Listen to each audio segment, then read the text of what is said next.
In the long history of the world, only a few generations have been granted the role of defending freedom in its hour of maximum danger. I do not shrink from this responsibility. I welcome it.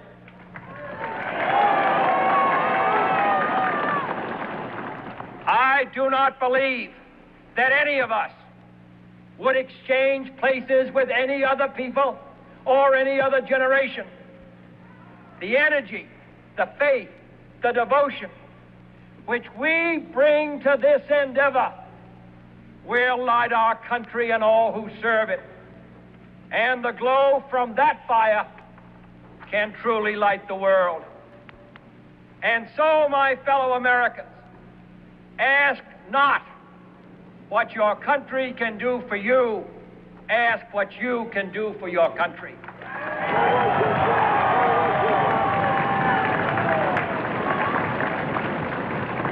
My fellow citizens of the world, ask not what America will do for you, but what together we can do for the freedom of man.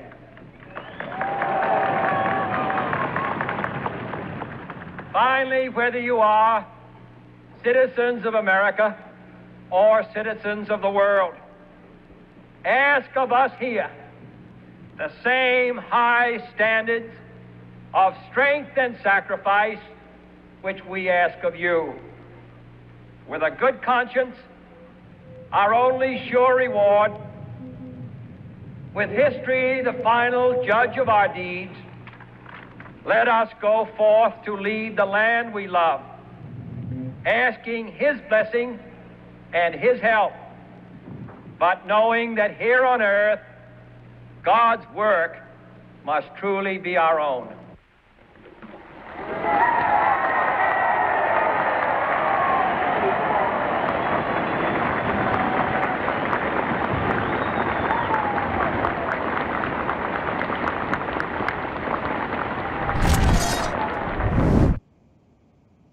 The destruction of American exceptionalism. Welcome back to Truth Thursday here on the Rob Maness Show on Patriot.tv Live and our X Spaces simulcast live show with our live audience. Is America still an exceptional nation? Did the founders build exceptionalism into our DNA? Is the current American society capable of being exceptional in the sense of the founders' intention? Well, many believe our exceptionalism is eroded to the point that we may not be able to recover. But is that an accurate perception of reality? Who and what philosophies have eroded this exceptionalism? Are we still the great America Reagan and Kennedy had so much optimism and confidence in? These are the questions of our time. And the answers are critically important to our grandchildren and our children's future. My guest today is Anders W. Edwardson. He was born in Sweden after receiving a master's degree in history from Sweden's Uppsala University and studying U.S. history at the University of North Dakota, a place near and dear to my heart. He worked as a field archaeologist in Ireland and the UK, and in 2011 he came back to the U.S. to pursue a lifelong interest in history and politics. He received a master's degree and a PhD in politics from Catholic University of America, and he currently lives in the free state of Florida. Well, he wrote a book called Radical Betrayal, How Liberals and Neoconservatives Are Wrecking American Exceptionalism, and it's his first book. Anders, welcome to the Rob Maness Show, sir. Thank you, Rob. Thank you for having me. Well, I guess the first question I need to ask, looking at the clip from John F. Kennedy's inaugural speech, that he oozes. I mean, he just beams out what I think the founders thought about America, but in the modern day sense, in the 20th century sense.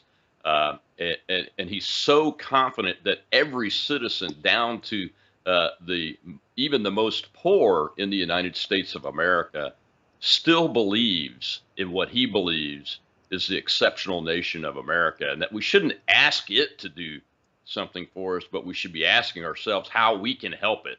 and he says the same thing to the citizens of the world. Do we still have people, Americans like that believe that? I know I do, but I'm just some guy, down here on the beach in South Mississippi. But do we still have Americans that can gather their American people in the spirit of the founders' intention of American exceptionalism and take this country forward so my grandkids can feel the shiver that I feel right now, having just listened to that speech again and thought about my own gratefulness to this great country? Are they there?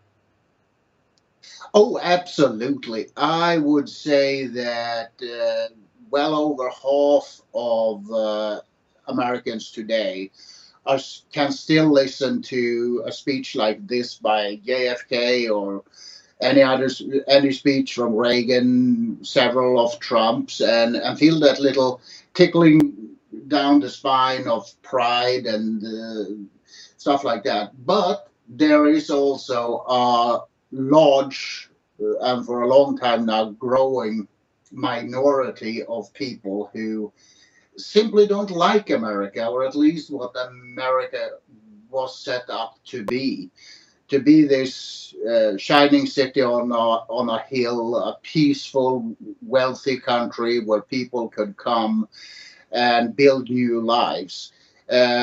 Certainly, the left today want a lot of people to come here, but this open border policy they are embracing has a dark undertone in that they hope that diluting the American people with a lot of people who don't even speak the language and even less are schooled in what it means to be an American. They hope to dilute the strength and thickness of Americanism over the long run. Plus, of course, vote the right blue way in their way of seeing things. Yeah, and I'd be remiss, Anders, if I didn't mention today is George Washington's birthday, who, in my opinion, is the greatest American general that's ever served, and set the model for the presidency, quite frankly. And,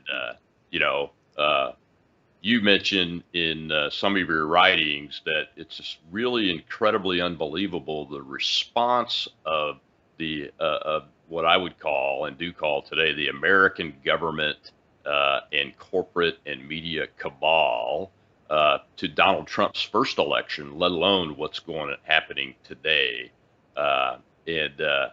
Is that treatment of this Mr. Trump, the 45th president of the United States, and I think the future 47th president of the United States, is that what drove you to really write this book? I know you've studied history and politics in America. You came here from Sweden in order to do that. But was that the driving idea as you observed what's happening in American society? Trump personally, no, even if he over time became a bigger and bigger part of the end of my story in my book Radical Betrayal after he became president in 2017. My interest goes much further back, and just to give you my personal story in 2 seconds, I fell in love with America and Americanism at a very young age. I was 10 years old, and I had nagged my mother to sit up and watch the election results coming in 1980. And even if I didn't really speak the language, it was something with Reagan and America that I simply fell in love with. And as my studies progressed and my life went on, I decided to come over here in 2011 and study for a PhD in politics and political history and political theory. So, and in the middle of my PhD dissertation writing, which this book is based on, Trump became president. So, of course, he he and his history and ideas and personality became a very large part of it towards the end. But my story goes all the way from the late 1800s up until today. So, but it's basically, it also became a history of the background of the MAGA moment and Trump, because they are only a response to the betrayal of American exceptionalism, the traditional American exceptionalism as we have lived with now for over 100 years. Yeah, I have to agree with you. Well, we have our live audience over in Spaces that's listening to us, and let's see if we've got a hand up over there for any questions for you before we go into our first break. And after that break, we will talk about that history. I've got a little clip that can frame it up for us that talks about the history of American exceptionalism for about a minute, because it does go way far back, the attempt to end American exceptionalism. Okay, Kat, Shell, our host in X Spaces, I see a hand up over there. Go ahead, Doc. Hey, thanks for having me, Colonel. Sir, you write not only about corruption on the left in your book, but corruption also on the right. And with our elite uniparty style system that we've kind of evolved into, what's a way to kind of affect change within that system, do you think? Well, the easy answer to that question is that we will have to push the neocons and to some extent the rhinos out of the Republican Party to cleanse it, so to speak. Because as we will probably talk about more later, neocons actually, they are not real conservatives. Their ideology is based on a lot of old, dusty left-wing ideological views and precepts. So they, according to me, they don't belong in Abraham Lincoln's party and Ronald Reagan's party at all. They may have had a role to play during the Cold War, but definitely not now. That's a interesting answer, because the Cold War piece is where we really started seeing publicly neocons like Bill Kristol's father kind of coming out and making their voices known, and they actually did help drive the country to the point where we elected Ronald Reagan, and then we spent the Soviet Union communists into oblivion, quite frankly. Through our manufacturing strength, our strength in the political will to build up and reinvigorate the Defense Department, and then our financial strength, which in those days we were considered weak coming out of the Carter administration, but Reagan was able to put a financial plan together to quickly rebuild that, and those three facets of his policies really led to the downfall of the Soviet Union, in my opinion. And the neocons did play a role in getting the Democrats kind of on board, so that America was more united going into the 80s and the Reagan administration. That's my belief anyway, as an observer who was very young then. I'm about 8 years older than you. Anders. So my first election I voted in was for Ronald Reagan. Well, we've got to take our first break, but when we come back, we'll see that little video clip about the history of American exceptionalism, and then get Mr. Edwardson to take us through why this started, how it started, when it started, and up to date before we talk about these neocons in a little bit more detail in the third segment. I'm Rob Maness, Patriot.tv Live. Today's Truth Thursday. We'll be right back.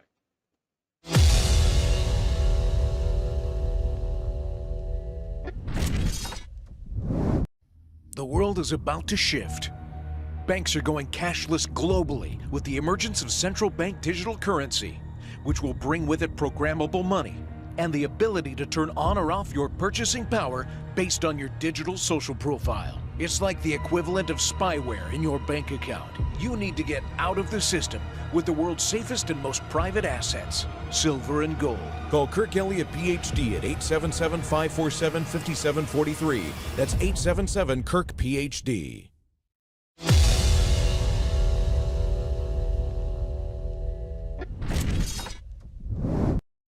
America at its founding was not just another nation. America was exceptional.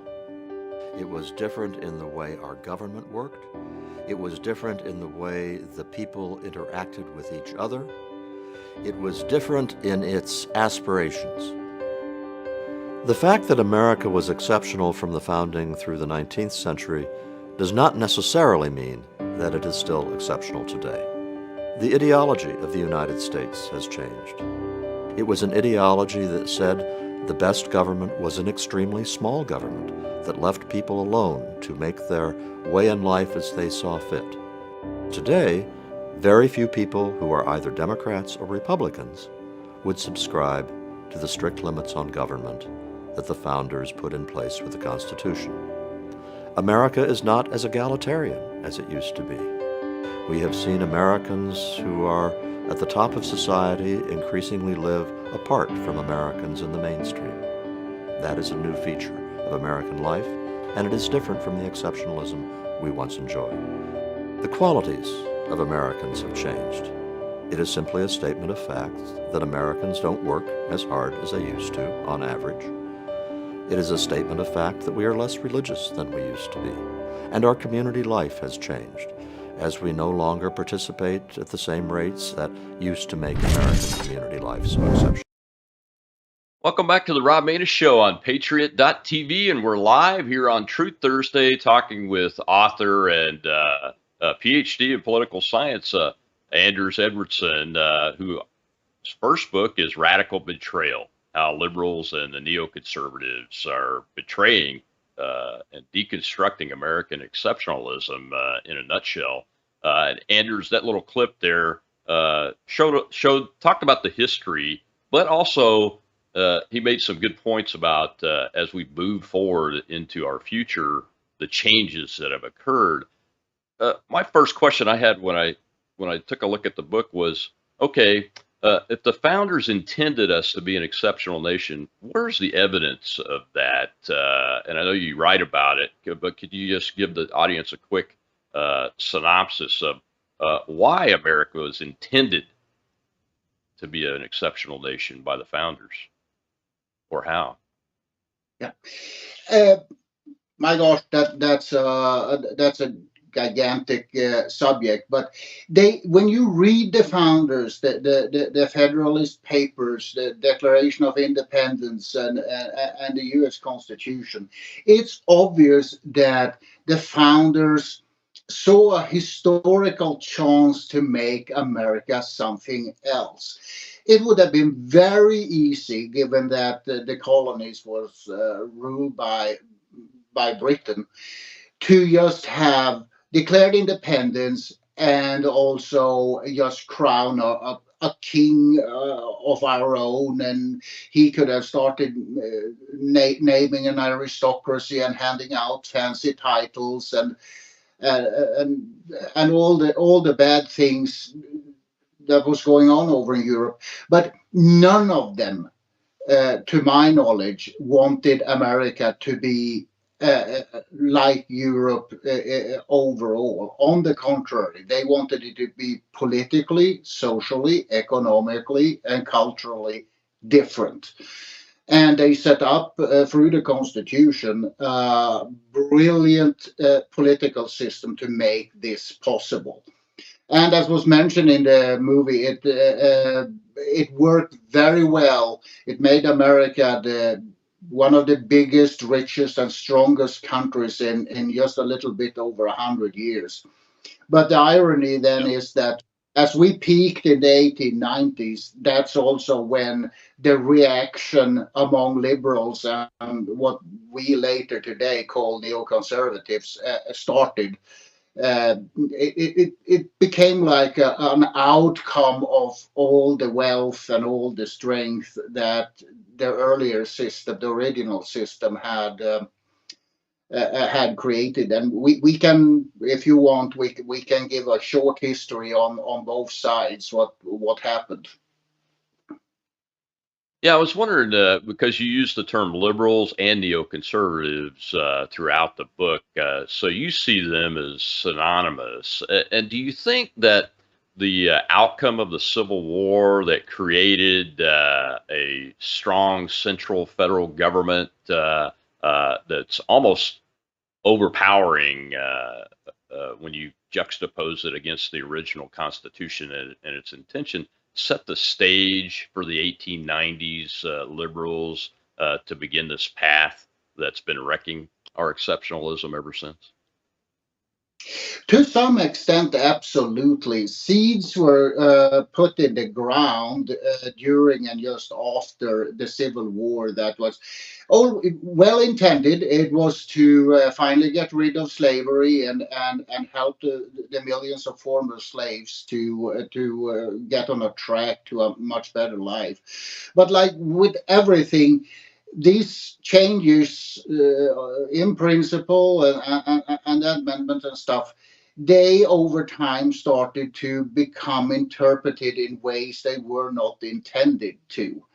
And this is a pattern. It becomes extra clear with the Civil Rights Act of 1964 when we get to that. But yes, it's, if you want to draw it all the way back to 1865 or something, you are right. The federal government bloomed. Its powers and influence started to bloom up during the Civil War, and even if it sank back a little bit of the decades after the Civil War, it had partly created a new mentality that we would see both in domestic and foreign policy, that the federal government could do more than originally intended. And I guess starting in the 1890s, liberals, didn't matter what party they're in, honestly, to me, the liberals really saw that they had an opportunity to control that federal government, and that the Civil War created two generations after it, the Americans that knew that they couldn't really stand up to that centralized government because, I mean, after all, the war was started to preserve the Union, even though we ended up being able to eliminate slavery in the ensuing, 100 years afterwards, and even to a certain extent, discrimination and those kind of things in our laws anyway. So what were the thresholds that were crossed leading up to today that the liberals were able to get done that have resulted in what we're seeing happening right now?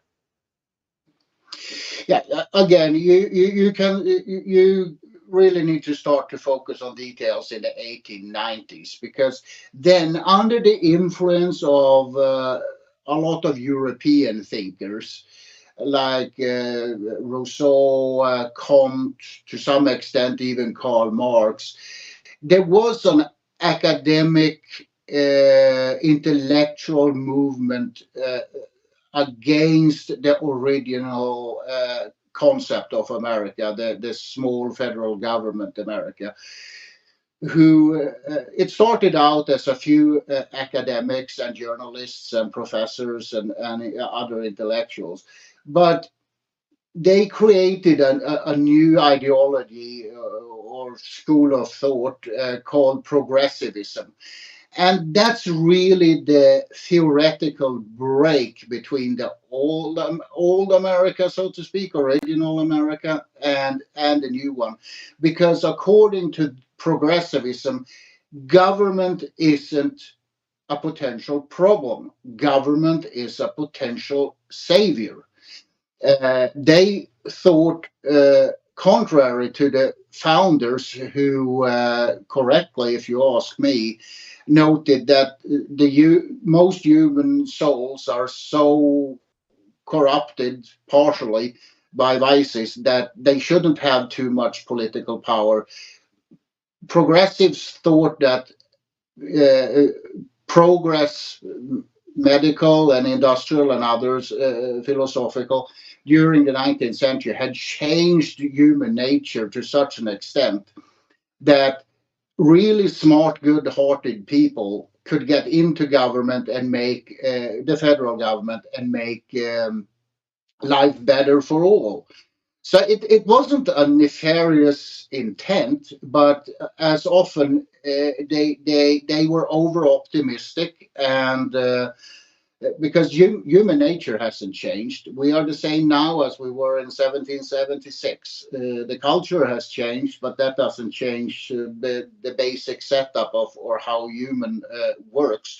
And when you give politicians and bureaucrats power, they will, without any exception, except maybe for a few very idealistic individuals, people will start, that people love power.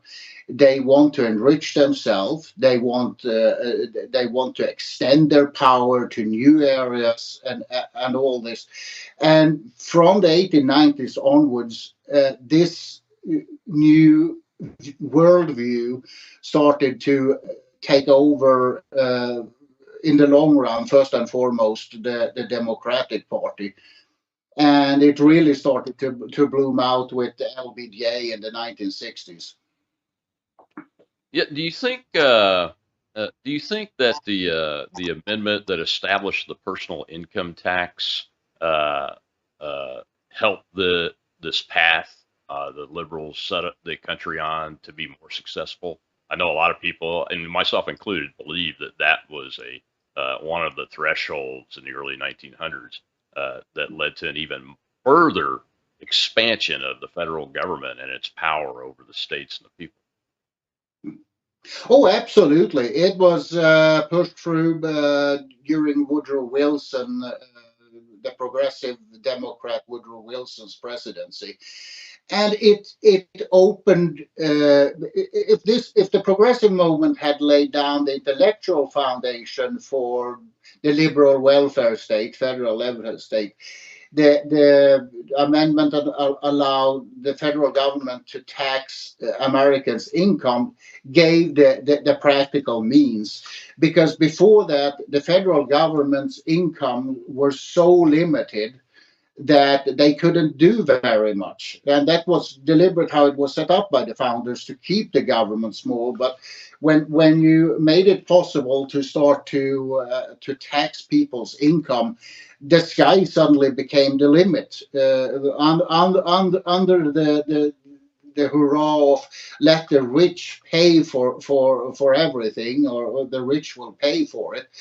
Taxes has gone up from federal taxes for normal Americans and gone up from 0 to, I don't really know where we are today. Is it 30% or something for most Americans on their income? And this is the main revenue for the federal government. Without it, they would be forced to go back to just doing defense and diplomacy and a little infrastructure and stuff like that. Yeah, it's interesting where we're at today, looking back on this path that we've taken in the context of American exceptionalism, and for people like us who and those in our audience too, who believe in the United States still, even today, we do. It's just striking that we see the things happening around us today. Well, Anders, we've got to take another break, but when we come back, we'll hear from Austin Peterson in a short clip of what he thinks about neoconservatives. And I want to talk in depth about that in our final segment with Anders here, because it's critically important that you understand the neocon concept and who they are and where they want to go in order for us to start getting our minds around how we can square the difference between the true American exceptionalism, having this Leviathan government, and moving into the future where we can regain a constitutional republic as the founders intended in some way or fashion that protects our liberty. I'm Rob Maness on Patriot.tv Live. We'll be right back after these messages.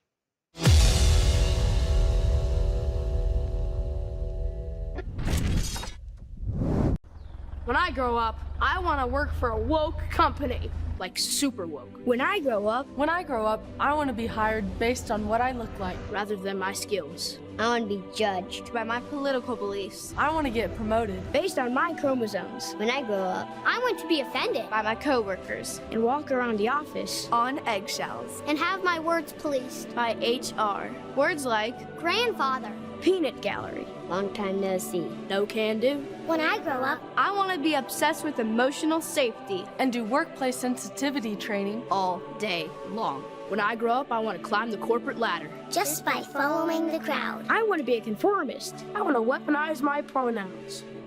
What are pronouns? It's time to grow up and get back to work. Introducing the #1 woke-free job board in America, redballoon.work.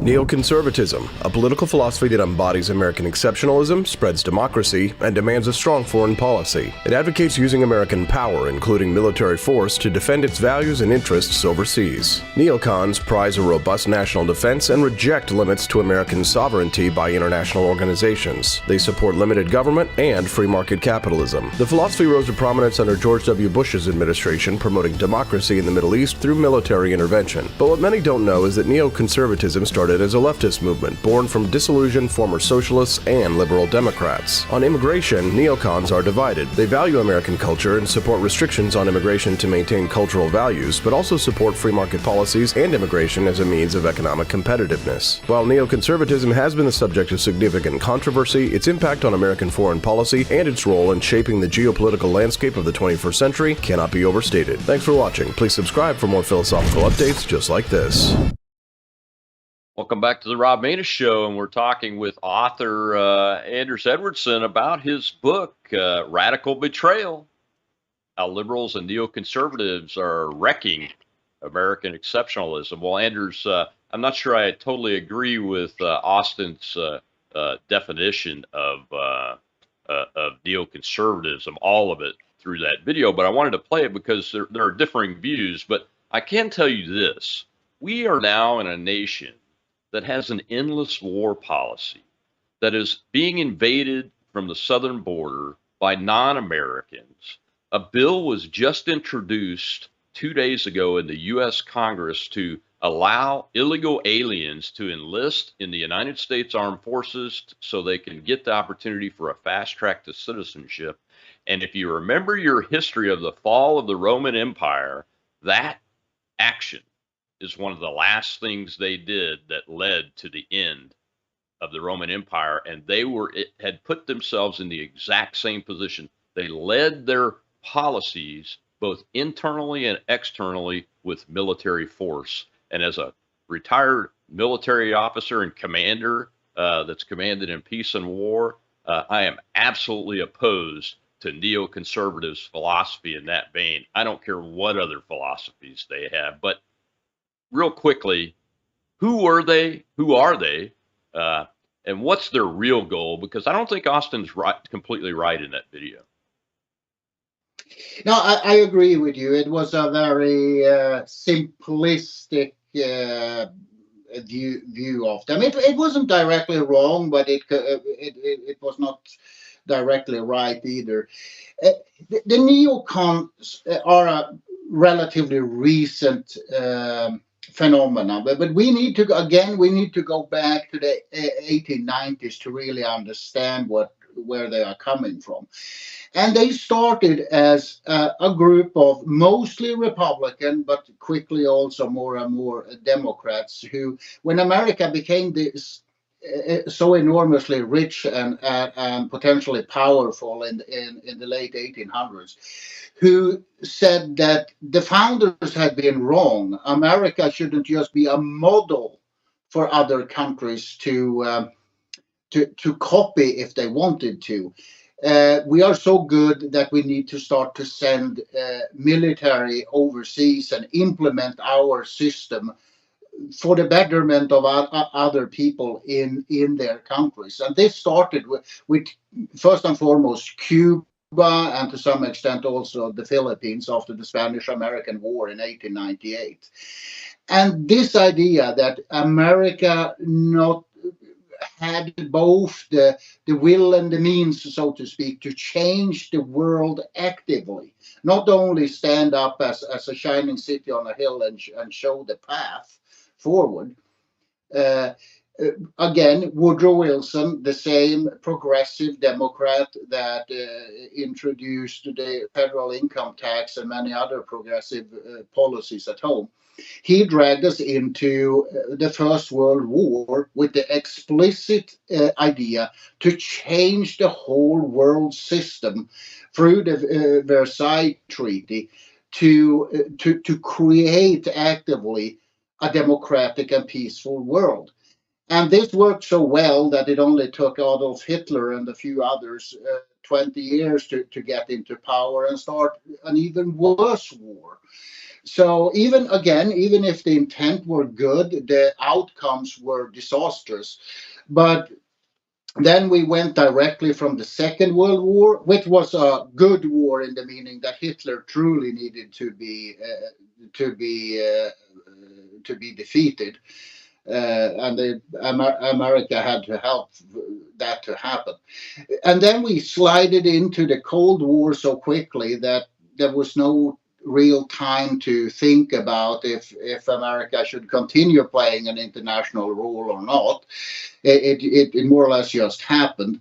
And then after we won the Cold War, depending on the long term, the simple reason that America was much better functioning and communism doesn't work.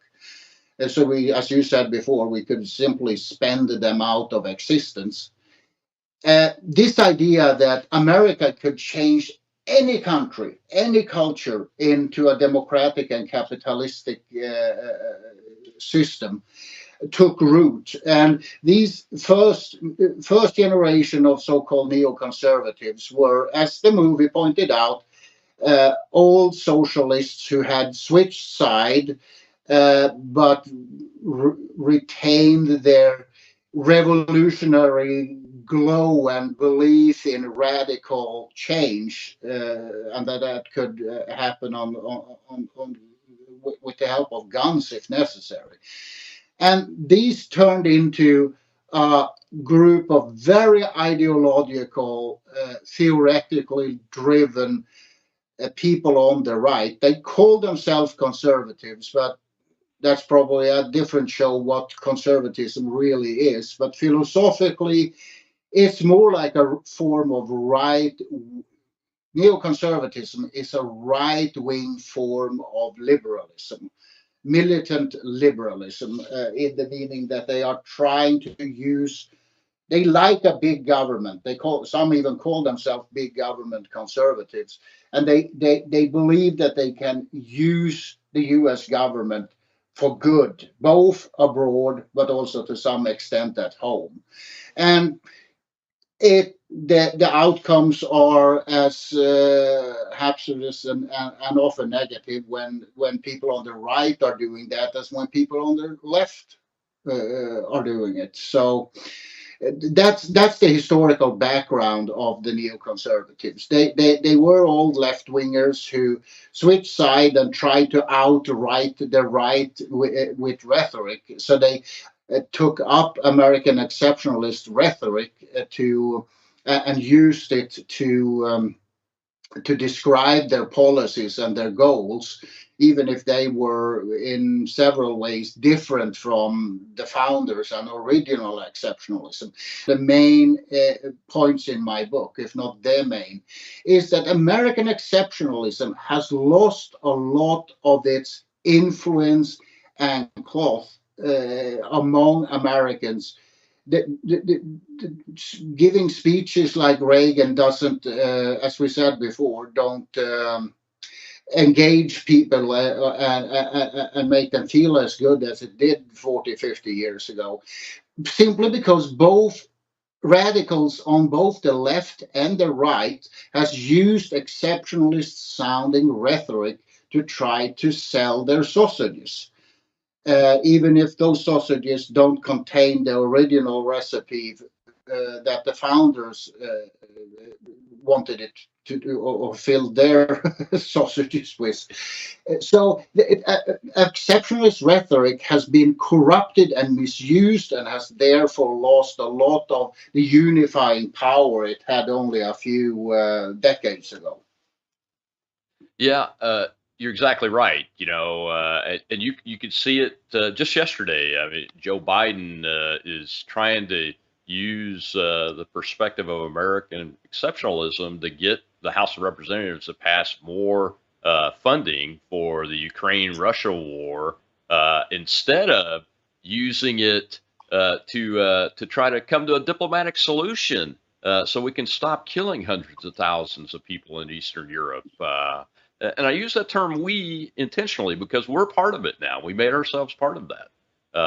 I also, and I hear in your words, Anders, that the relationship and the establishment of the Chinese Communist Party that walked away from the Soviet-style command economy that was isolated and not profitable and couldn't be sustained, and we spent them into the ground.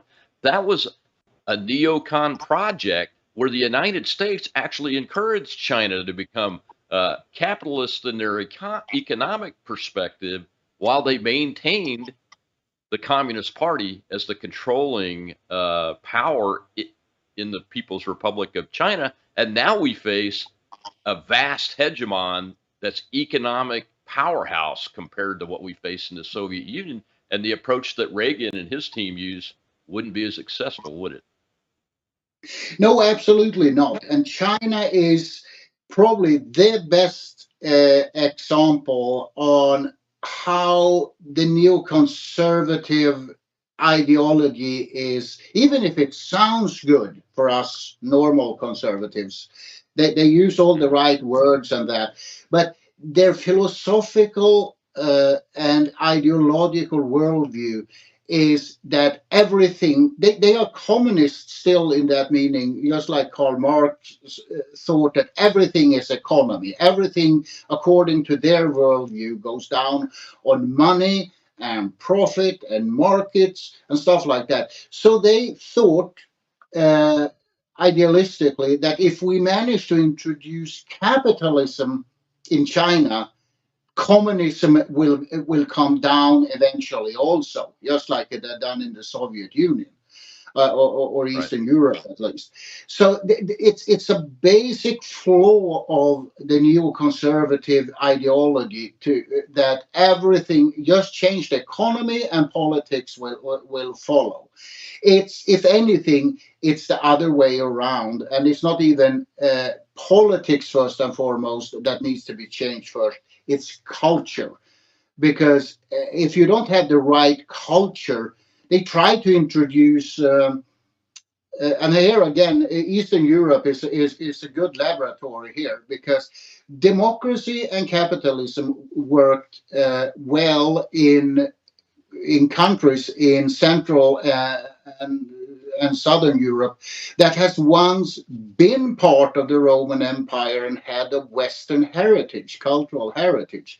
While, as we see in Russia and Belarus, and to some extent also in Ukraine, these old autocratic, culturally and religiously autocratic countries further east, they tried to introduce both capitalism and democracy, but they have ended up nepotistic dictatorships instead.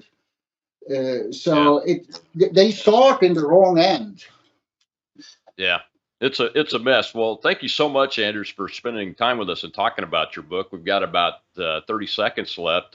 Tell folks where they can find you, where they can get the book, Radical Betrayal, by this man who has chosen to come to America and study this situation and help us find a path forward that's successful. Go ahead, Anders. You can buy Radical Betrayal both on Amazon and Barnes and Nobles online, and also some smaller online booksellers. You can also go to radicalbetrayal.com. That takes you to my website.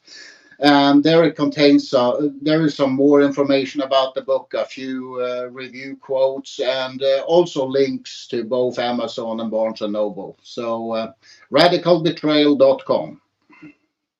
Thank you, sir. God bless you. And we'll be following you, and hopefully we'll get you back on again, and we can talk about that definition of conservatism. Anders Edwardson. Anytime. Yes, sir. Well, we've got some breaking news about the South Carolina primary, and we're going to hear from the National Operations Director of Veterans for Trump, Chad Caton, on that breaking news right after this break. We'll be right back at the Rob Maness Show Live, Patriot.tv.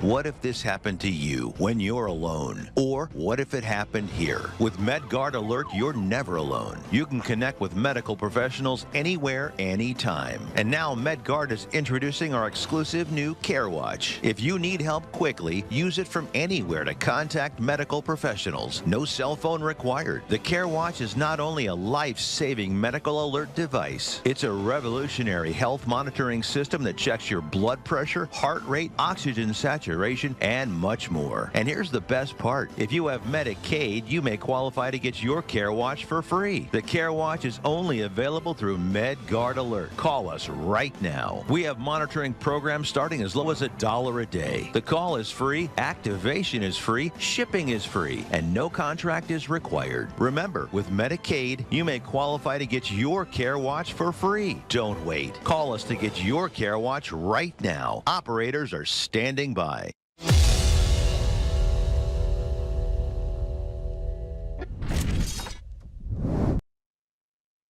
Welcome back to the Rob Maness Show on Patriot.tv Live. That was a great conversation with author of Radical Betrayal, Anders Edwardson from Sweden originally. But we've got some breaking news that we need to break into the show for out of CPAC in South Carolina. We've got the National Operations Director of Veterans for Trump with us, Chad Caton. Chad, are you there?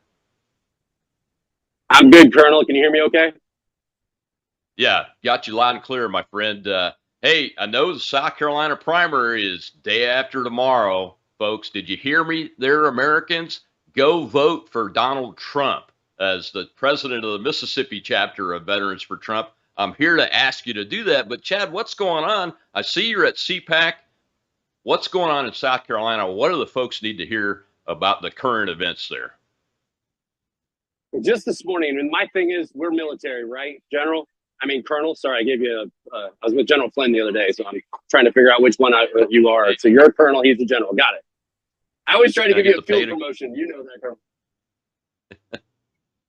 Go ahead. In South Carolina right now, we have mailers going out everywhere. They're going to the Democrats. That's weird, right? For the Republican primary. Well, we have the most open primary in the world. It is a very disgusting deal because that's why the Democrats decided to put the Democrat primary ahead of the Republicans. That's why they put a Nikki Haley out there. They want this to hurt Donald Trump. They wanted to find a firewall. For some reason, they chose South Carolina. Maybe it's because of the establishment board we've been fighting for the last 10 years. Frankly, I don't know. But what is happening, and for absolute truth, and Colonel, I will text these to you, there was 3 different mailers that went out to Democrat voters. And the idea behind the Democrat voter is off of the voter roll. They are realizing that there are strong Republican voters or strong Democrat voters. And right now we have mailers. And you ran for office, Colonel. You know exactly how expensive that can be. And that's what Nikki Haley or her dark money is doing in South Carolina. And I can add to that. 150,000 people as the Democratic Party went out and voted in the primary. On average, since the 70s, it's been around 400,000 to 500,000 vote in the Democratic primary. This year, 150,000. That leaves a whole bunch of room for people to do what the Democrats are calling Operation Primary Pivot. This is something that can happen, and I am here talking about it anywhere somebody will put a camera in front of my face because I need my South Carolinians all over the state to not become complacent because of the polling that you're seeing that Trump's up 30 points. Don't get complacent. Saturdays are in the South are for family. Make sure you take your family to the polls. Show your kids what it is to be a patriot and go out there and put that vote in for Donald Trump. Do not expect somebody else to do it for you, because the Democrats are coming for us in a primary that should have been closed long, long ago. Oh, you're absolutely right. I can't say that I'm surprised that Democrat Nikki Haley is trying to encourage Democrats, abusing the rules and the law to come vote for her so that she can try to make Donald Trump look bad for some reason. Question for you, though. The first one is, who's funding this? It's dark money. Dark money is what they do, right? We have the lobbyists, we have the PACs. That's how you get elected. And we knew the Kochs were involved. The Kochs have since left them and said they're going to focus on the Senate. Who knows where the money's coming? Who knows if the DNC is doing it through their other PACs and funneling this money to make these mailers go out? Either way, Operation Primary Pivot is the goal. We didn't make this up as the conservative right. We didn't make this up. As a matter of fact, the message coming out of South Carolina is Trump's up by a ton, and that's fine. But it's not what we can sit back and sit on our laurels. Complacency in our job in the military got us killed. Am I right, Colonel? It can get put us in a bad situation in South Carolina if in fact we become complacent and we read the polls and say, I'm going to go to that birthday party instead of making sure I go vote. Oh, absolutely. That's why I'll be continuing to organize my volunteers to make phone calls into South Carolina for Trump, on behalf of Trump, through using Trump Talk. We've been doing that for several weeks, ever since New Hampshire, and we think we're having a positive impact on that. And I think folks are doing it all around the country. Chad, you've been on the ground recently in South Carolina. I know you're up at CPAC today, but you're going to the events. You're talking to the campaign reps. You're talking, most importantly, talking to voters. What's your sense of what's going to happen Saturday night when this is all over? We're going to spank Nikki Haley. It's that simple. We don't have time to be talking about how this isn't going to work for us or where we don't. That's why I'm on your show right now, Colonel. I need all South Carolinians. I want the polls to be so packed that people don't know what to do with themselves. I want South Carolina and the establishment to recognize we, the people, are going to take control, and you and your friends, like you think is the way it's supposed to be, is no longer. We're coming after every rhino out there. We are going to break America first under Veterans for Trump and Veterans for America First, and we are going to bring this machine and change our republic for the better. Absolutely, and that's why you're at CPAC right now, which it's been a while since they've had it in the D.C. area. I think it's at the Gaylord Hotel at National Harbor there again. What are folks talking about? I see brick suit behind you. So yeah, people that I know are up there. I'm jealous. I'm jealous that I'm stuck here in the studio. But so what are folks telling you in your travels around CPAC there? You know, Colonel, what's really makes me feel good, it'll make you feel good. People are looking for answers. People are looking for ways to move forward. It's not a red pill situation here anymore. People are asking, how do I get involved in my precinct? How do I take back my Republican Party? How do we get involved to the point where we actually make a difference? This isn't where a bunch of people came to the Gaylord Hotel here in DC and want to be red pilled. People are learning. People are asking questions. People are conversing about how to get involved. And that's what's been exciting for me with Veterans for Trump and Veterans for America First, is that we are putting people in this coalition. We are building this to make it as big as we can to take back our country from the Republican Party to your city, your state, your county. That's where it starts. As our mutual great friend, and I just got done talking to Mike Flynn Jr. Just like General Flynn always says, local action has national impact. And today at CPAC, everybody is figuring out how they can get involved and bring back our republic to what we know under apple pie and the 4th of July.